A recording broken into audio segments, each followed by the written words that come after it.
सबसे पहले आपके सामने एक सावधान रहने वाली खबर रख दी। यूपी के आगरा में हत्या की खौफनाक वारदात सामने आई। यहां महिला ने पति की हत्या कर शव को घर के बाथरूम में ही दफना दिया, ऊपर से फर्श बनवा दी और उसी बाथरूम में रोजाना नहाती रही। 45 दिनों तक पुलिस और घर वालों को गुमराह किया। जांच के दौरान महिला पुलिस के साथ सीसीटीवी फुटेज देखती रही और रोने का नाटक करती रही। इस पूरे हत्याकांड का कैसे खुलासा हुआ, आपको पूरी खबर बताएं।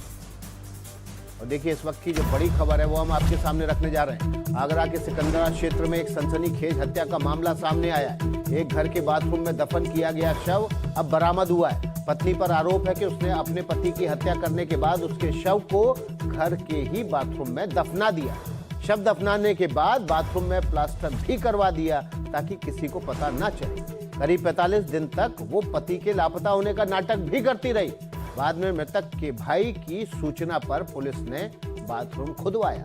बाथरूम में गाड़े गए शव को निकालकर उसे पोस्टमार्टम के लिए भेजा गया है। महिला को हिरासत में लेकर पुलिस गहनता से पूछताछ कर रही है। वारदात में अन्य लोगों के शामिल होने की भी जांच की जा रही है।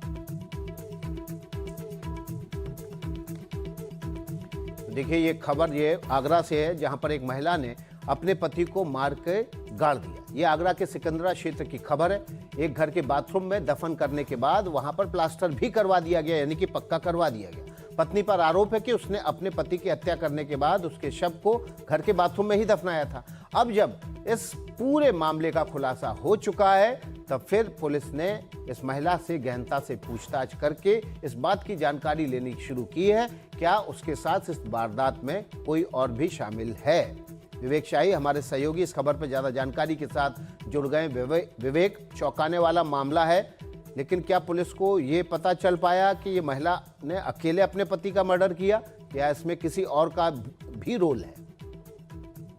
देखिए, अगर पुलिस लगातार आरोपी महिला से पूछताछ कर रही है और पूछताछ में सामने आया है कि 1 दर्जन से ज्यादा नींद की गोलियां जो है वो बाकायदा खीर में खिलाई गई थी अपने पति को उसने। और साथ ही अगर बात की जाए तो ये पता चल पाया कि जो पेंशन को लेकर लगातार परिवार में विवाद रहता था।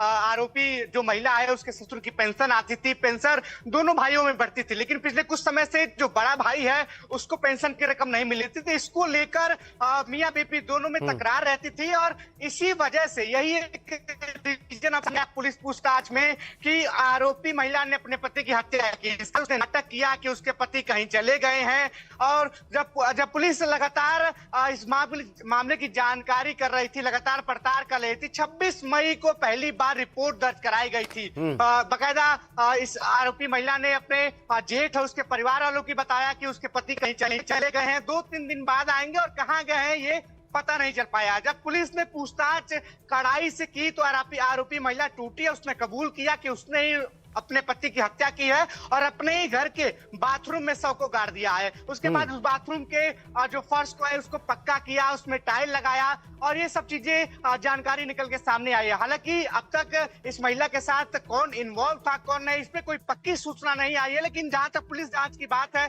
साफ तौर पर पता चला है कि परिवार के पेंशन को लेकर महिला की जेठ को शक कैसे हुआ, कैसे पूरे इस मामले की गुत्थी सुलझी?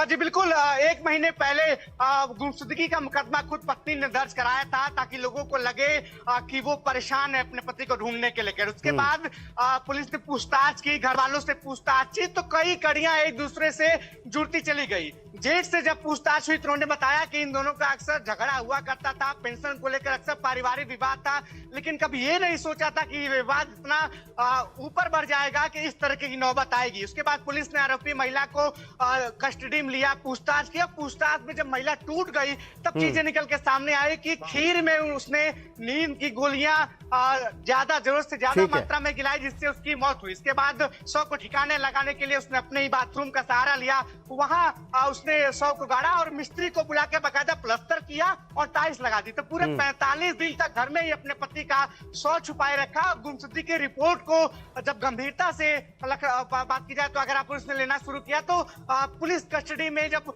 आरोपी महिला टूट गई तब ये चीजें निकल के सामने आई। अभी भी उस महिला से पूछताछ की जा रही है, क्या कुछ अन्य पहलू भी इसमें जुड़ सकते हैं या बाकी जो चीजें होंगी वो पूछताछ के बाद ही क्लियर हो पाएंगी। बहुत बहुत शुक्रिया विवेक शाही आपका। इस खबर से जुड़ा हुआ जो भी अपडेट होगा विवेक शाही के जरिए सबसे पहले आप एनडीटीवी पर हासिल करेंगे। देखिए, पिछले एक साल में देश के अलग अलग शहरों में पतियों की हत्या की खौफनाक वारदात सामने आई।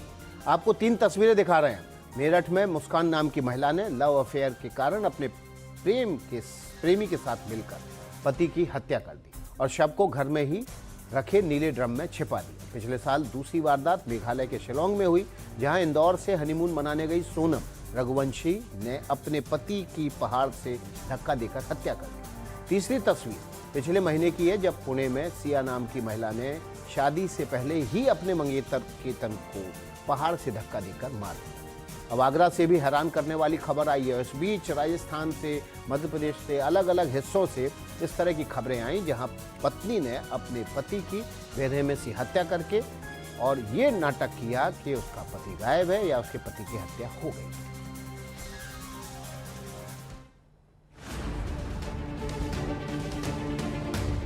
जिस व्यक्ति को परिवार और पुलिस पिछले 1.5 महीने से तलाश कर रही थी, उसका शव उसी के घर के बाथरूम के नीचे दफन मिला, जहां उसकी पत्नी रह रही थी। ये मामला है आगरा के सिकंदरा इलाके का। 26 मई 2026 को सुरेंद्र शर्मा की गुमशुदगी की रिपोर्ट थाना सिकंदरा में दर्ज कराई गई थी। पुलिस ने सीसीटीवी फुटेज खंगाले, आसपास के लोगों से पूछताछ की और कई एंगल से जांच की, लेकिन कोई ठोस सुराग नहीं मिल सका। दूसरी ओर सुरेंद्र की पत्नी रूबी लगातार यही दावा कर रही थी कि उनका पति किसी काम से बाहर गया है और जल्द लौट आएगा। मामले में तब नया मोड़ आया जब सुरेंद्र के भाई अनिल शर्मा को अपनी भाभी के बातों पर शक हुआ। अनिल लगातार सुरेंद्र के बारे में पूछताछ करते रहे, लेकिन हर बार उन्हें टाल दिया गया। आखिरकार दबाव बढ़ने पर रूबी ने कथित तौर पर ऐसे खुलासे किए जिसने सबको हैरान कर दिया। उसने बताया कि सुरेंद्र का शव घर के बाथरूम के नीचे दफन और ऊपर से नया प्लास्टर भी करवा दिया गया है। सूचना मिलते ही पुलिस मौके पर पहुंची और बाथरूम का फर्श तोड़वाया। खुदाई के दौरान नीचे से सुरेंद्र का शव बरामद हुआ। शव को कब्जे में लेकर पोस्टमार्टम के लिए भेज दिया गया है। अब पुलिस ये पता लगाने में जुटी कि सुरेंद्र की मौत किन परिस्थितियों में हुई और क्या वास्तव में उसकी हत्या की गई। पुलिस द्वारा जांच की गई तो ये पाया गया कि मृतक की पत्नी द्वारा ही मृतक को मार के अपने बाथरूम में गाड़ दिया गया है एवं फर्श बनवा दी गई है। पुलिस द्वारा विधिक कार्रवाई करते हुए बाथरूम की फर्श तोड़ी गई एवं शव को बरामद किया गया। प्रारंभिक जांच से सामने आया है कि महिला ने पति के शव को बाथरूम में दफनाने की बात स्वीकार की। पुलिस आरोपी रूबी को हिरासत में लेकर उससे गहन पूछताछ कर रही है और यह भी जांच की जा रही है कि वारदात में किसी और की भूमिका तो नहीं। पुलिस की जांच हर पहलू पर चल रही है कि आखिर हत्या की वजह क्या थी, किन परिस्थितियों में सुरेंद्र शर्मा की हत्या हुई और किन हालातों में आरोपी पत्नी ने अपने ही पति के शव को बाथरूम में दफन कर प्लास्टर कर दिया। आगरा के सिकंदरा इलाके में एक फ्लैट के बाथरूम में मिले शव केवल एक मौत की कहानी नहीं, बल्कि धोखे, साजिश और रिश्तों के टूटते भरोसे की भयावह दास्तां है। आगरा से एनडीटीवी के लिए लक्ष्मीनाथ शर्मा की रिपोर्ट। हमने आपसे कहा था एक बड़ा खुलासा इंतजार कर रहा है, वो हम आपके सामने रखने जा रहे हैं। भारत ने आतंकवाद के खिलाफ अपनी कार्रवाई को और तेज करते हुए बड़ा फैसला लिया है। केंद्र सरकार ने गैर कानूनी गतिविधियां रोकथाम अधिनियम यानी कि यूएपीए के तहत 23 और व्यक्तियों को आतंकवादी घोषित कर दिया है। इस सूची में कई ऐसे नाम शामिल हैं जिन पर आतंकवादी गतिविधियों, कट्टरपंथ और भारत विरोधी नेटवर्क से जुड़े होने के आरोप हैं। सरकार का कहना है कि देश की सुरक्षा और आतंकवाद के खिलाफ जीरो टॉलरेंस की नीति के तहत ये कदम उठाया गया है। आतंकवाद के ढांचे पर लगातार शिकंजा कसते हुए भारत ने साफ संदेश दिया है कि देश विरोधी गतिविधियों में शामिल लोगों के खिलाफ कार्रवाई जारी रहेगी।